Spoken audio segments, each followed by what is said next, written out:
I'm living in Southern California, working with aerospace engineers, and um, they would say things like, that Raptor jet that we just designed. The reason it's called the Raptor is we've used the aerodynamics that the hawks and falcons use to fly Yes. at high speed through the air. So we just mimicked that. Mm-hmm. And that was the first time I was introduced to the term biomimicry. What a great term. We now build buildings that are structurally strong and sound the way bees build hives and things like that. So it's almost like suggesting, I guess, is that things that occur naturally in nature, going back to nature is honest. Yes. If it works in nature, it's going to work for us. We just use different materials to mimic it, biomimicry. And there's a thing that occurs in nature that a scientist and researcher living in British Columbia, Canadian woman, um, was an arborist, or I think that's not the term, but she studied trees. Mm-hmm. She went into the forest because she had this notion. Her intuition said something's going on with these trees that we don't understand. I'm going to find out. She poured dye at the base of one tree and then went over across the forest to another tree from the same family and tried to see if there's any residue. Mm-hmm. Because she thought that the mitochondrial Mm-hmm. mycelium that runs under the ground, that the root system, see if they were Yeah. connected in some way. Yes. It is connected in some way. Yes. That tree would send the blue dye to the other tree. She went next level and said, well, if it's not blue dye, what are they really sending? What's that mycelium network for? If a tree in the forest is ill, Mm-hmm. the other trees will send through the mycelium the nutrient that that tree needs. That's awe and wonder at work, Is right? that wonderful? Is that filled with wonder? Come on. The next level was, as she got other researchers to help research, she discovered that it's not just poplar trees supporting poplar trees. Trees support trees. Mm-hmm. Mm. And if I'm a poplar tree and you're a fern, and I see that somebody chopped you down, but there's still a stump there, Mm-hmm. Mm-hmm. they will feed that stump. And some stumps in the forest are hundreds of years old. And start to sprout. And many will start to sprout with So growth. it's this joy and wonder Mm. being laced together, and you Yeah. can't get one without the other. Yes. And biomimicry being how we invent high-speed supersonic jets and other wonderful technologies.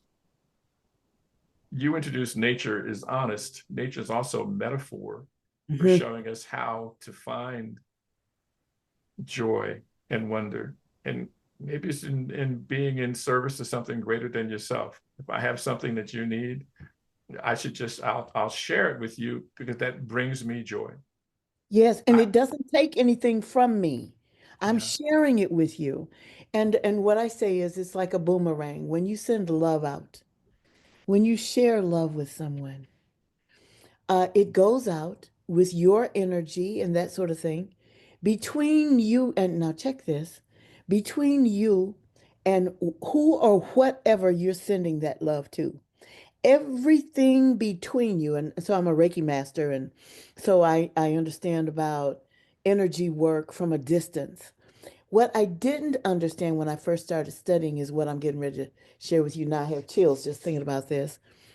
Everything and everyone between the original sender and the intended recipient, that energy is added. First, it is energized by the energy and love that I am sending. Now, the same thing happens if it's negativity. If I'm Mm-hmm. sending out hate, that impacts. And people can push it away, they can refuse it. But the love, so energy, that's how energy works. So everything that I'm sending love, and so I'm sending love to you, baby. So everything between here in Elgin, Illinois, and you in Arizona, okay, that's a lot of things and a lot of miles. Yeah, it So is. my love that I'm sending to you is multiplied. It picks up on, bathes everything and everyone between us in order. Whatever that order is not necessarily linear. And its love is ramped up. And then its love is also added to the love that I'm sending. So the intentionality of my sending it to you, it's multiplied. So then when you get it and you send it back to me, consciously or not, because that's the way it is, that's the law of nature, that it's Mm. going to return. Waves go out and they come back in. They go out and they come. This is the wave that we're talking about. By the time it gets back to me, how many times has it been multiplied? Okay. How many times? When you get it, it is much more than I sent.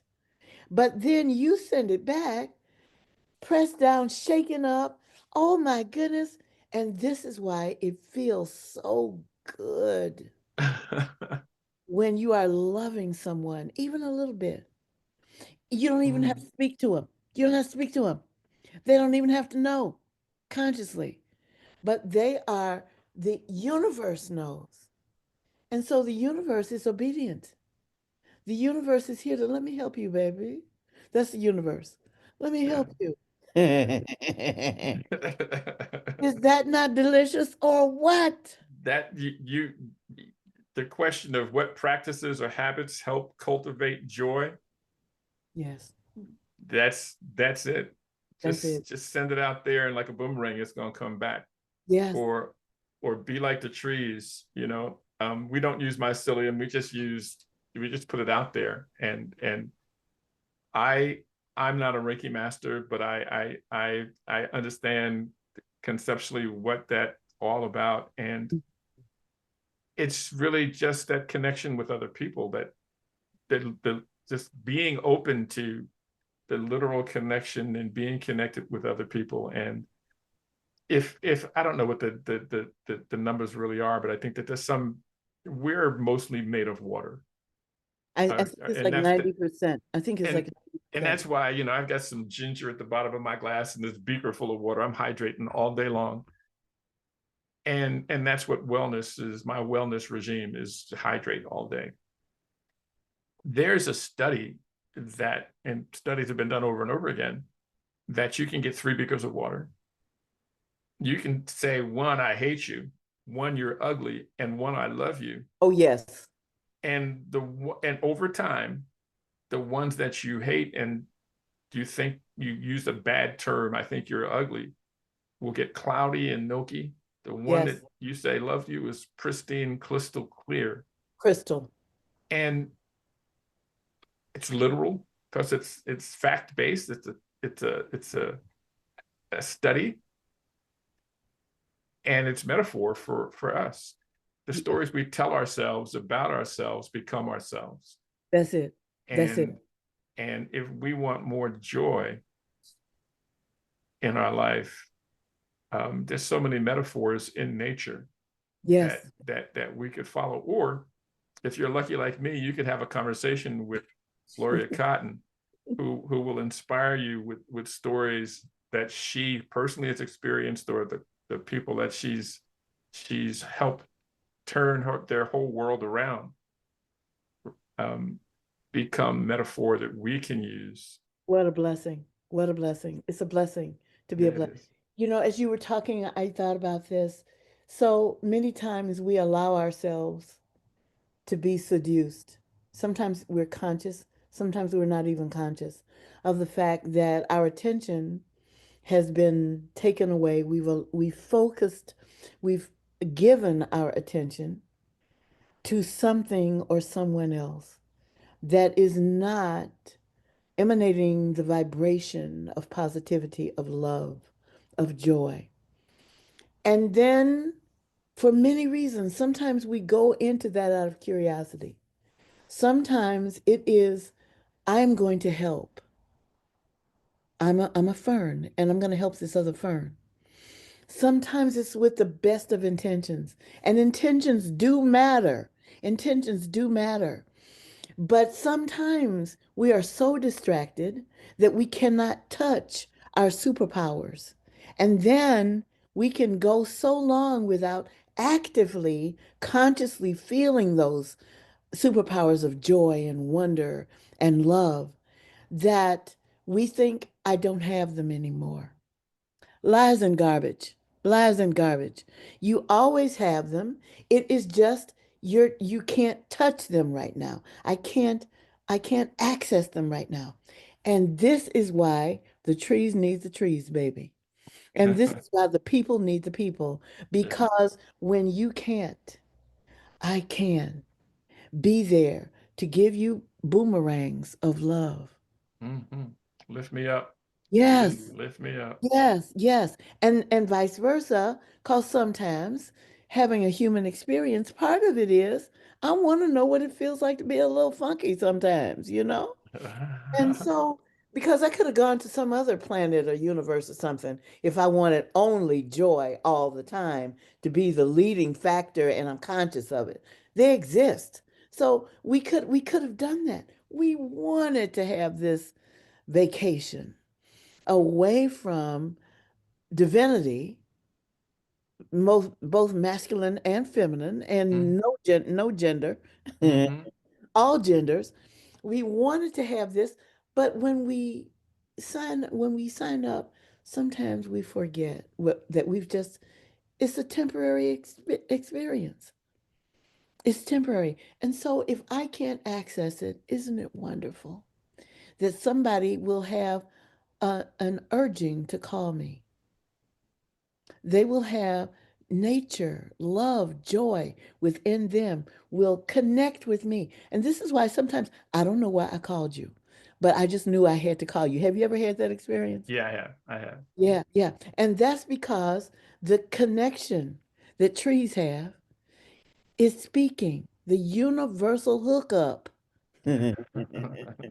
Is speaking and it leads you and guides you.